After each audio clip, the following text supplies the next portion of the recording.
The Autobiography of an Ex-Colored Man by James Weldon Johnson. Chapter 5. The next morning, I got out of the car at Jacksonville with a stiff and aching body. I determined to ask no more porters, not even my benefactor, about stopping places, so I found myself on the street, not knowing where to go. I walked along listlessly until I met a colored man who had the appearance of a preacher. I asked him if he could direct me to a respectable boarding house for colored people. He said that if I walked along with him in the direction he was going, he would show me such a place. I turned and walked at his side. He proved to be a minister and asked me a great many direct questions about myself. I answered as many as I saw fit to answer. The others I evaded or ignored. At length, we stopped in front of a frame house, and my guide informed me that it was the place. A woman was standing in the doorway, and he called to her, saying that he had brought her a new boarder. I thanked him for his trouble, and after he had urged upon me to attend his church while I was in the city, he went on his way. I went in and found the house neat and not uncomfortable. The parlor was furnished with cane-bottomed chairs, each of which was adorned with a white crocheted tidy. The mantel over the fireplace had a white crocheted cover. A marble-topped center table held a lamp, a photograph album, and several trinkets, each of which was set upon a white crocheted mat. There was a cottage organ in a corner of the room, and I noted that the lamp racks upon it were covered with white crocheted mats. There was a matting on the floor, but a white crocheted carpet would not have been out of keeping. I made arrangements with the landlady for my board and lodging. The amount was, I think, $3.50 a week. She was a rather fine-looking, stout, brown-skinned woman of about 40 years of age. Her husband was a light-colored Cuban, a man of about one-half her size, and one whose age could not be guessed from his appearance. He was small in size, but a handsome black mustache and typical Spanish eyes redeemed him from insignificance. I was in time for breakfast, and at the table I had the opportunity to see my fellow boarders. There were 8 or 10 of them. 2, as I afterwards learned, were colored Americans. All of them were cigar makers and worked in one of the large factories. Cigar making is the one trade in which the color line is not drawn. The conversation was carried on entirely in Spanish, and my ignorance of the language subjected me more to alarm than embarrassment. I'd never heard such uproarious conversation. Everybody talked at once, loud exclamations, rolling carambas, menacing gesticulations with knives, forks, and spoons. I looked every moment for the clash of blows. One man was emphasizing his remarks by flourishing a cup in his hand, seemingly forgetful of the fact that it was nearly full of hot coffee.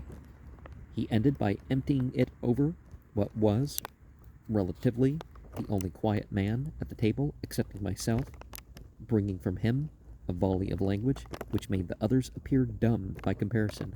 I soon learned that in all of this clatter of voices, table utensils, they were discussing purely ordinary affairs and arguing about mere trifles, and that not the least ill feeling was aroused. It was not long before I enjoyed the spirited chatter and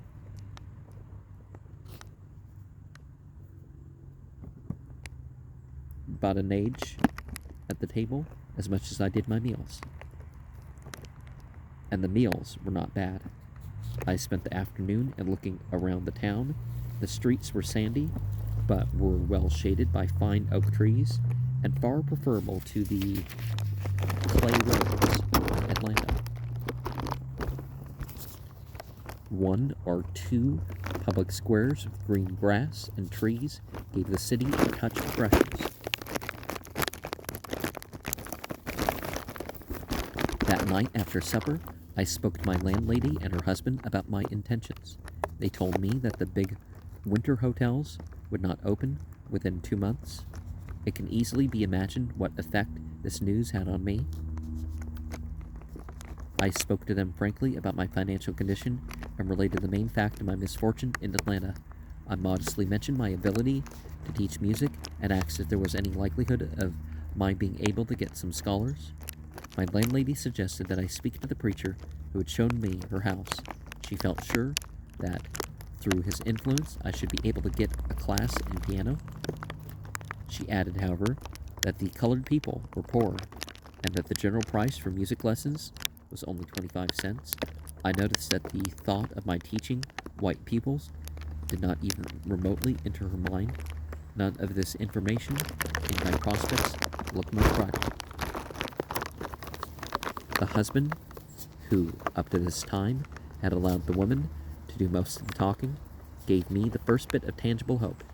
He said that he could get me a job as a striper as a striper in the factory, or stripper paint or something, where he worked, and that if I succeeded, stripper, in getting some music pupils, I could teach a couple of them every night, and so make a living until something better turned up.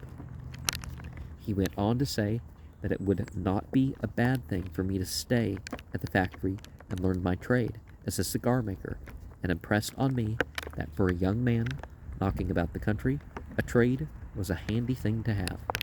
I determined to accept his offer and thanked him heartily. In fact, I became enthusiastic, not only because I saw a way out of my financial troubles, but also because I was eager and curious over the new experience I was about to enter. I wanted to know all about the cigar-making business. This narrowed the conversation down to the husband and myself, so the wife went in and left us talking. He was what is called a regalia workman and earned from $35 to $40 a week. He generally worked a $60 job, that is, he made cigars for which he was paid at the rate of $60 per thousand. It was impossible for him to make 1,000 in a week because he had to work very carefully and slowly. Each cigar was made entirely by hand, each piece a filler, and each wrapper had to be selected with care. He was able to make a bundle of 100 cigars in a day, not one of which could be told from the others by any difference in size or shape, or even by any appreciable difference in weight. This was the acme of artist's skill in cigar making. Workmen of this class were rare, never more than 3 or 4 of them in one factory, and it was never necessary for them to remain out of work. There were men who made 200, 300, and 400 cigars of the cheaper grades in a day. They had to be very fast in order to make decent week's wages. Cigar making was a rather independent trade. The men went to work when they pleased and knocked off when they felt like doing so. As a class, the workmen were careless and improvident. Some very rapid makers would not work more than 3 or 4 days out of the week, and there were others who never showed up at the factory on Mondays. Strippers were the boys who pulled the long stems from the tobacco leaves. After they had served at that work for a certain time, they were given tables as apprentices. All of this was interesting to me, and we drifted along in conversation until my companion struck the subject nearest his heart, the independence of Cuba. He was an exile from the island and a prominent member of the Jacksonville junta. Every week, sums of money were collected from juntas all over the country. This money went to buy arms and ammunition for the insurgents. As the man sat there nervously smoking his long green cigar and telling me of the Gomez's, both the white one and the black one, of Macao and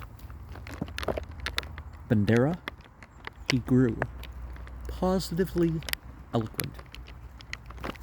He showed that he was a man of considerable education and reading. He spoke English excellently and frequently surprised me by using words one would hardly expect from a foreigner. The first one of his class of words he employed almost shocked me, and I never forgot it. 'Twas ramify. We sat on the piazza until after 10 o'clock. When we arose to go into bed, it was with the understanding that I should start in the factory on the next day. I began work the next morning, seated at a barrel with another boy, who showed me how to strip the stems from the leaves, to smooth out each leaf, and to put the rights together in one pile, and the lefts together in another pile, on the edge of the barrel. My fingers, strong and sensitive from their long training, were well adapted to this kind of work, and within 2 weeks I was accounted the fastest stripper in the factory. At first, the heavy odor of the tobacco almost sickened me, but when I became accustomed to it, I liked the smell, and was now earning $4 a week, and was soon able to pick up a couple more by teaching a few scholars at night, whom I had secured through the good offices of the preacher I had met on my first morning in Jacksonville. At the end of about 3 months, through my skill as a stripper and the influence of my landlord, I was advanced to a table and began to learn my trade. In fact, more than my trade, for I learned not only to make cigars, but also to smoke, to swear, and to speak Spanish. I discovered that I had a talent for languages as well as for music. The rapidity and ease with which I acquired Spanish astonished my associates. In a short time, I was able not only to understand most of what was said at the table during meals, but to join in the conversation. I bought a method for learning the Spanish language, and with the aid of my landlord as a teacher, by constant practice with my fellow workmen, and by regularly reading the Cuban newspapers, I found some books on standard Spanish literature, which were at the house. I was able in less than a year to speak like a native. In fact, it was my pride that I spoke better Spanish than many of the Cuban workmen at the factory. After I had been in the factory a little over a year, I was repaid for all the effort I had put forth to learn Spanish by being selected as reader. The reader is quite an institution in all cigar factories which employ Spanish-speaking workmen. He sits in the center of the large room in which the cigar makers work and reads to them for a certain number of hours each day all the important news from the papers and whatever else he may consider would be interesting. He often selects an exciting novel and reads it in daily installments. He must, of course, have a good voice, but he must also have a reputation among the men for intelligence, for being well posted and having in his head a stock of varied information. He is generally the final authority on all arguments which arise, and in a cigar factory these arguments are many and frequent, ranging from discussions on the respective and relative merits of rival baseball clubs to the duration of the sun's light and energy. Cigar making is a trade in which talk does not interfere with work. My position as reader not only released me from the rather monotonous work of rolling cigars and gave me something more in accord with my tastes, but also added considerably to my income. I was now earning about $25 a week, and I was able to give up my peripatetic method of giving music lessons. I hired a piano and taught only those who could arrange to take their lessons where I lived. I finally gave up teaching entirely, as what I made scarcely paid for my time and trouble. I kept the piano, however, in order to keep up my own studies, and occasionally I played at some church concert or some other charitable entertainment. Through my musical teaching, and not my absolutely irregular attendance at church, I became acquainted with the best class of colored people and in Jacksonville. This was really my entrance into the race. It was my initiation into what I have termed the Freemasonry of the race. Well, remember, Albert Pike made sure that people who were considered black could become Freemasons. I had formulated a theory of what it was to be colored. Now I was getting to practice. While they tended to have their own lodges until the 1990s or stuff, though. The novelty of my position caused me to observe and consider things which I think entirely escaped the young men I associated with, or at least were so commonplace to them as not to attract their attention, and many of the impressions which came to me then I've realized the full import only within the past few years, since I have led a broader knowledge of men and history and a fuller comprehension of the tremendous struggle which is going on between the races in the South. It is a struggle, for though the black man fights passively, he nevertheless fights, and his passive resistance is more effective at present than the active resistance could possibly be. He bears the fury of the storm as does the willow tree. It is a struggle, for though the white man at the South may be too proud to admit it, he is nevertheless using in the context his best energies. He is devoting to it the greater part of his thought and much of his endeavor.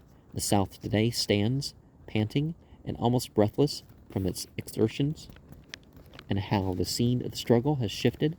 The battle was first waged over the right of the Negro to be classed as a human being with a soul, later as to whether he had sufficient intellect to master even the rudiments of learning, and today it is being fought out over his social recognition.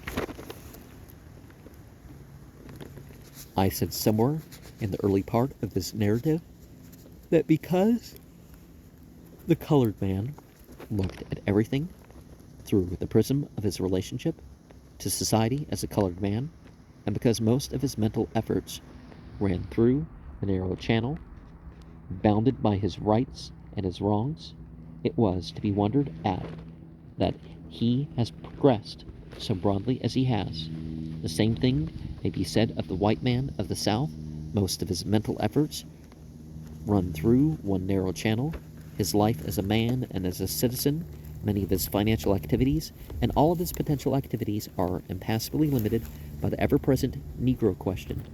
I am sure it would be safe to wager that no group of Southern white men could get together and talk for 60 minutes without bringing up the race question. If a Northern white man happened to be in the group, the time could be safely cut to 30 minutes. In this respect, I consider the condition of the whites more to be deplored than that of the blacks. Well, crime rates at the time kind of indicated that, but even considering such as, he didn't even think of reporting the theft of over a year's worth of expenses here, to police or something. Here, a truly great people, a people that produced a majority of the great historic Americans from Washington to Lincoln, now forced to use up its energies in a conflict as lamentable as it is violent. I shall give the observations I made in Jacksonville as seen through the light of after years, and they apply generally to every Southern community. The colored people may be said to be roughly divided into three classes, not so much in respect to themselves as in respect to their relations with the whites. There are those constituting what might be called the desperate class, the men who work in the lumber and turpentine camps, the ex-convicts, the barroom loafers, are all in this class. These men conform to the requirements of civilization much as a straight line with low muttered growls goes through his stunts under the crack of the trainer's whip. They cherish a sullen hatred for all white men and they value life as cheap. I have heard more than one of them say, "I'll go to hell for the first white man that bothers me." Many who have expressed that sentiment have kept their word, and it is that fact which gives such prominence to this class, for in numbers it is but a small proportion of the colored people, but it often dominates public opinion concerning the whole race. Happily, this class represents the black people of the South far below their normal physical and moral condition, but in its increase lies the possibility of grave diggers. I am sure there is no more urgent work before the white South, not only for its present happiness, but its future safety, than the decreasing of this class of blacks. And it is not at all a hopeless class, for these men are but the creatures of conditions, as much so as the slum and criminal elements of all the great cities of the world are creatures of conditions. Decreasing their number by shooting and burning them off will not be successful, for these men are truly desperate, and thoughts of death, however terrible, have little effect in turning them from acts the result of hatred or degeneracy. This class of blacks hate everything covered by white skin, and in return they are loathed by the whites. The whites regard them just about as a man would a vicious mule, a thing to be worked, driven and beaten, and killed for kicking. And nowadays, that class has been given the label of black culture, rather than the other way around. The second class, as regards the relation between blacks and whites, comprises the servants, the washerwomen, the waiters, the cooks, the coachmen, and all who are connected with the whites by domestic service. These may be generally characterized as simple, kind-hearted, and faithful, not overfined in their moral deductions, but intensely religious, and relatively such matters can be judged only relatively about as honest and wholesome in their lives as any other grade of society. Any white person is good who treats them kindly, and they love them for that kindness. In return, the white people with whom they have to do regard them with indulgent affection. They come into close daily contact with the whites, and may be called the connecting link between the whites and blacks. In fact, it is through them that the whites know the rest of their colored neighbors. Between this class of the blacks and the whites, there is little or no friction. The third class is composed of the independent workmen and tradesmen, and of the well-to-do and educated colored people, and strange to say, for a directly opposite reason, they are as far removed from the whites as the members of the first class I mentioned. These people live in a class world of their own. In fact, I concluded that if a colored man wanted to separate himself from his white neighbors, he had but to acquire some money, education, and culture, and live in accordance. For example, the proudest and fairest lady in the South could with propriety, and it is what she would most likely do, go to the cabin of Aunt Mary, her cook, if Aunt Mary were sick, and minister to her comfort with her own hands. But if Mary's daughter, Eliza, a girl who used to run around my lady's kitchen, who has received an education and married a prosperous young colored man, were at death's door, my lady would no more think of crossing the threshold of Eliza's cottage than she would of going into a barroom for a drink. And it might be said that the racial murders focused on this class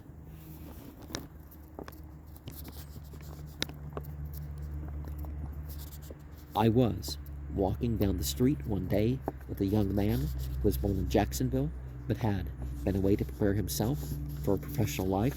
We passed a young white man, and my companion said to me, "You see that young man? We grew up together. We have played, hunted, and fished together. We have even eaten and slept together. And now, since I have come back home, he barely speaks to me. The fact that the whites of the South despise and ill-treat the desperate class of blacks is not only explainable according to the ancient laws of human nature, but it is not nearly so serious or important as the progressive colored people advance. They constantly widen the gulf between themselves and their white neighbors. I think that the white people somehow feel that the colored people who have education and money, who wear good clothes and live in comfortable houses, are putting on airs that they do these things for the sole purpose of spitting the white vote. Are, at best, going through a sort of monkey-like imitation. Of course, some feelings can only cause irritation or breed disgust. It seems that the whites have not yet been able to realize and understand that these people, in striving to better their physical and social surroundings in accordance with their financial and intellectual progress, are simply obeying an impulse which is common to human nature the world over. I am in grave doubt as to whether the greater part of the friction in the South is caused by the whites having a natural antipathy to Negroes as a race, or an acquired antipathy to Negroes in certain relations to themselves. However that may be, there is, to my mind, no more pathetic side of this many-sided question than the isolated position into which are forced the very colored people who most need and who could best appreciate sympathetic cooperation, and the position grows tragic when the effort is made to couple them, whether or no, with the Negroes of the first class I mentioned. This latter class of colored people are well disposed towards the whites, and always willing to meet them more than halfway. They, however, feel keenly any injustice or gross discrimination, and generally show their resentment. The effort is sometimes made to convey the impression that the better class of colored people fight against riding in Jim Crow cars because they want to ride with white people or object to being with humbler members of their own race. The truth is, they object to the humiliation of being forced to ride in a particular car, aside from the fact that the car is distinctly inferior and that they are required to pay full first-class fare. To say that the whites are forced to ride in the superior car is less than a joke. And two, odd as it may sound, refined colored people get no more pleasure out of riding with offensive Negroes than anybody else would get. I can realize more fully than I could years ago that the position of the advanced element of the colored race is often very trying. They are the ones among the blacks who carry the entire weight of the race question. It worries the others very little, and I believe the only thing which at times sustains them is that they know that they are in the right. On the other hand, this race of colored people get a good deal of pleasure out of life. Their existence is far from being one long groan about their condition. Out of a chaos of ignorance and poverty, they have evolved a social life of which they need not be ashamed. In cities where the professional and well-to-do class is large, they have formed society as discriminating as the actual conditions will allow it to be. I should say, perhaps, society possessing discriminating tendencies which become rules as fast as actual conditions allow. This sentiment will, I know, sound preposterous, even ridiculous to some persons, but as this class of colored people is in the least known of the race, it is not surprising. These social circles are connected throughout the country, and as a person in good standing in one city is readily accepted in another, one who is on the outside will often find it a difficult matter to get in. I know of one case, personally, in which money to the extent of $30,000 or $40,000 in a fine house, not backed up by a good reputation, after several years of repeated effort, failed to gain entry for the possessor. These people have their dances and dinners and card parties, their musicals and their literary societies. The women attend social affairs dressed in good taste, and the men in evening dress suits, which they own. And the reader will make a mistake to confound these entertainments with the bellman's balls and whitewashers' picnics and lime kiln clubs with which the humorous press of the country illustrates colored satiety. Jacksonville, when I was there, was a small town, and the number of educated and well-to-do colored people was few, so this society phase of life did not equal what I have since seen in Boston, Washington, Richmond, and Nashville, and it is upon what I have more recently seen in these cities that I have made the observations just above. However, there were many comfortable and pleasant homes in Jacksonville, to which I was often invited. I belonged to the literary society at which we generally discussed the race question and attended all of the church festivals and other charitable entertainments. In this way, I passed 3 years which were not at all the least enjoyable in my life. In fact, my joy took such an exuberant turn that I fell in love with a young schoolteacher and began to have dreams of matrimonial bliss. But another turn in the course of my life brought these dreams to an end. I do not wish to mislead my readers into thinking that I led a life in Jacksonville which would make copy as the hero of a Sunday school library book. I was a hail fellow, well met with all of the workmen at the factory, most of whom knew little and cared less about social distinctions. From their example, I learned to be careless about money, and for that reason I constantly postponed and finally abandoned returning to Atlanta University. It seemed impossible for me to save as much as $200. Several of the men at the factory were my intimate friends, and I frequently joined them in their pleasures.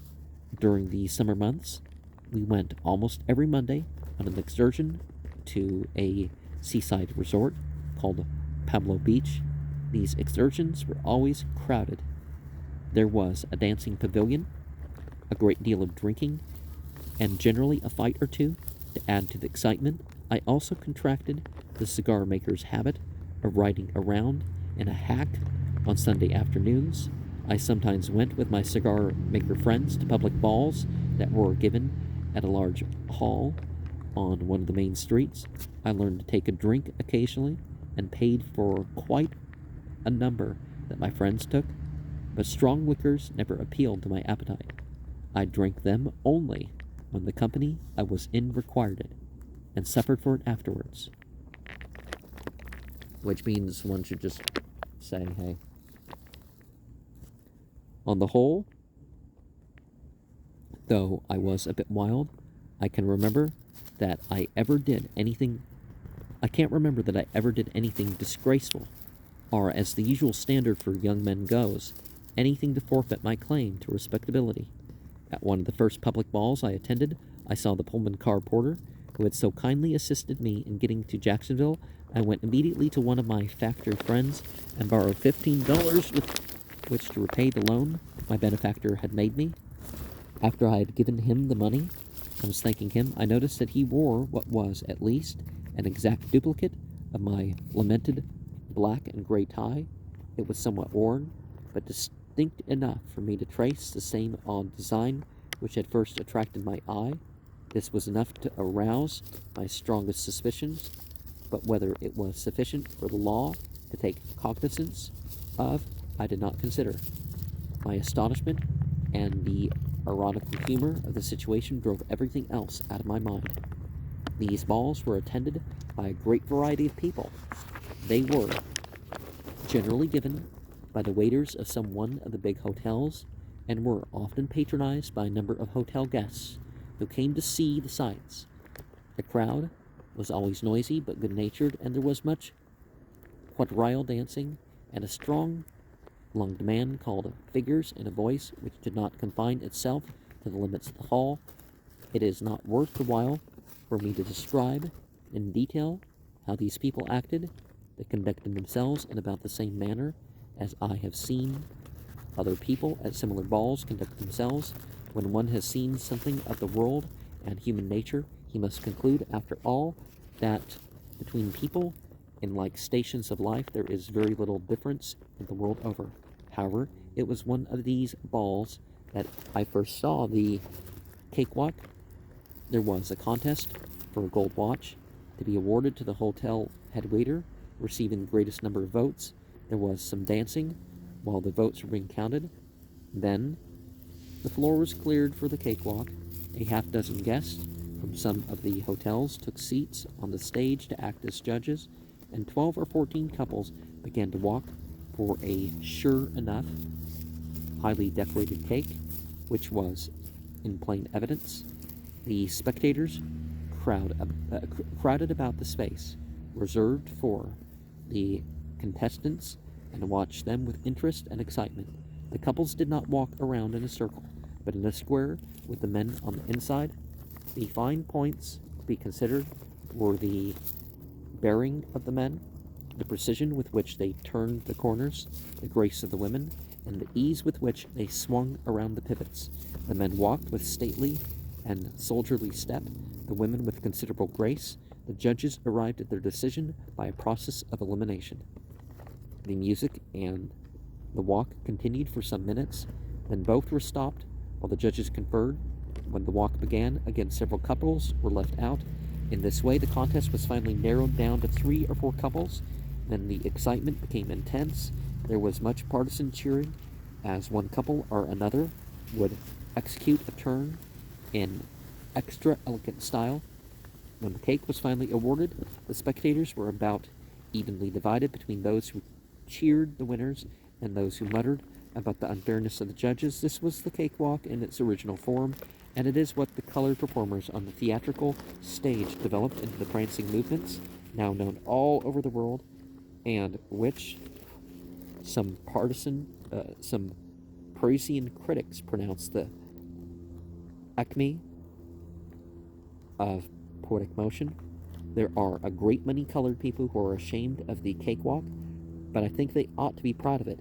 It is my opinion that the colored people of this country have done 4 things which refute the oft-advanced theory that they are an absolutely inferior race, which demonstrate that they have originality and artistic conception, and what is more, the power of creating that which can influence and appeal universally. The first 2 of these are the Uncle Remus stories, collected by Joel Chandler Harris, and the Jubilee songs, to which the Fisk singers made the public and the skilled musicians of both America and Europe listen. The other 2 are ragtime music and the cakewalk.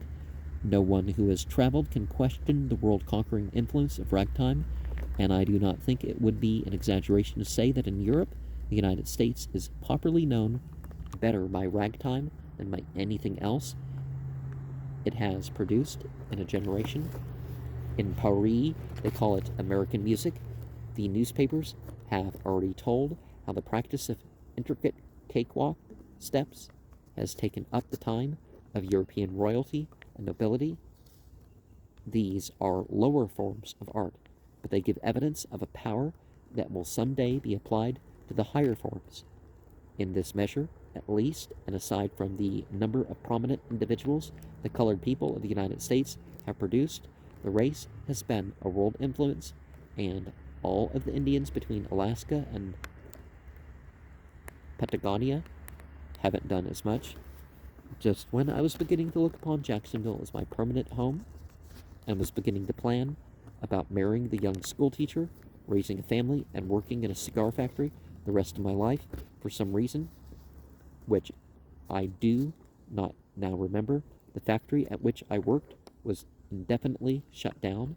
Some of the men got work in other factories in town. Some decided to go to Key West and Tampa. Others made up their minds to go to New York for work. All at once, a desire like a fever seized me to see the North again, and I cast my lot with those bound for the North.